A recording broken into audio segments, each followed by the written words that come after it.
Dr. Walter Whitaker. In 1937, Dr. Walter Merrill Whitaker and two of his colleagues, Dr. O. Frank Schulien and Dr. Kent Barber, merged their private practices to open the Quincy Clinic. This early clinic introduced the innovative concept of group practice to the tri-state area. He was a pioneer, really.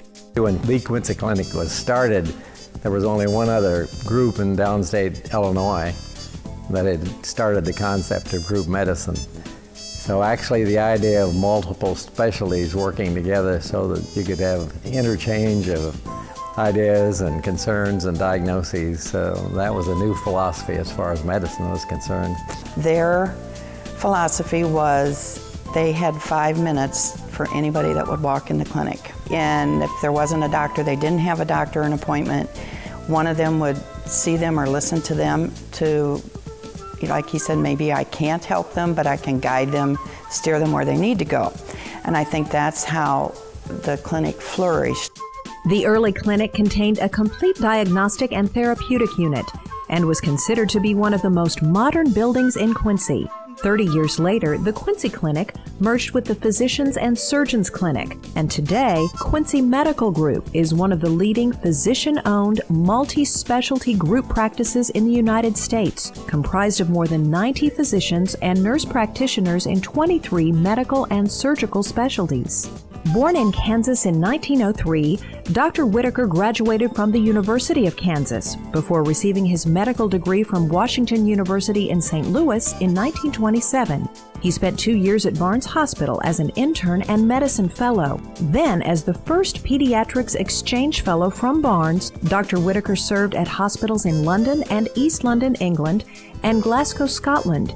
He was board certified in 1935 by the American Academy of Pediatrics. He came to Quincy in 1930, bringing with him the community's first EKG machine. During World War II, Dr. Whitaker entered the U.S. Navy Medical Corps as a lieutenant commander and served at a West Coast Naval Hospital and at a fleet hospital in Guam. He was discharged from service as a commander in 1946. He was a good and honest person. I think he was a very caring person toward people and animals. And he loved our country and his family and his friends too. Known as a scholarly physician, Dr. Whitaker held memberships in many county, state, and national medical associations. He served as medical advisor to the Adams County Draft Board for more than 25 years and was active in the Advisory Hospital Council, Illinois Department of Public Health, Adams County Heart Association, and Illinois Heart Association.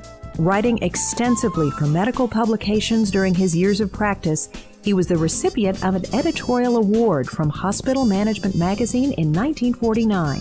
He was on the staffs of St. Mary and Blessing Hospitals in Quincy and was an instructor in pediatrics for St. Mary and the Blessing Hospital School of Nursing. He was considered to be brilliant. He was forever reading. I mean, he was up to date on everything that went on, and he could tell you the newest and best thing going on. So I think that probably was the thing I learned the most from him. The importance of that in medicine is evident. I mean, it's something that you need to do if you're going to be good in your field. Working long hours and weekends, Dr. Whitaker saw up to 600 to 700 patients a month and retired in 1986 with the distinction of being in the continuous active practice of medicine longer than any other doctor in Adams County.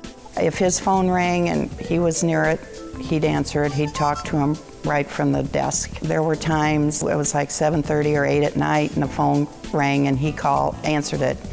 And he said, "Oh, sure, bring him in, we'll wait." So when he hung up, I said, "Dr. Whitaker, who was that?" And he gave me the name, and I said, "They live in Keokuk." We waited for them to come in. I've had people tell me he opened the clinic on Sundays to see their children.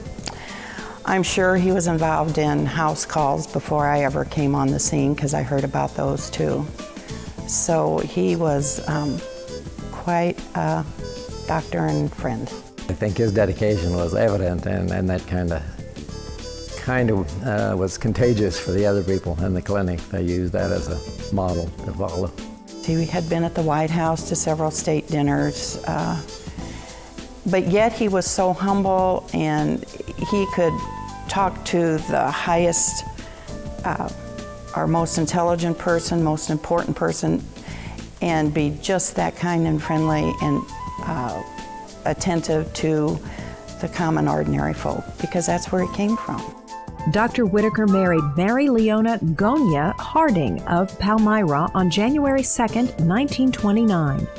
The couple had one daughter. He was a member of Vermont Street United Methodist Church, American Legion Post 37, and the Quincy Country Club. Dr. Whitaker died on August 31st, 1990.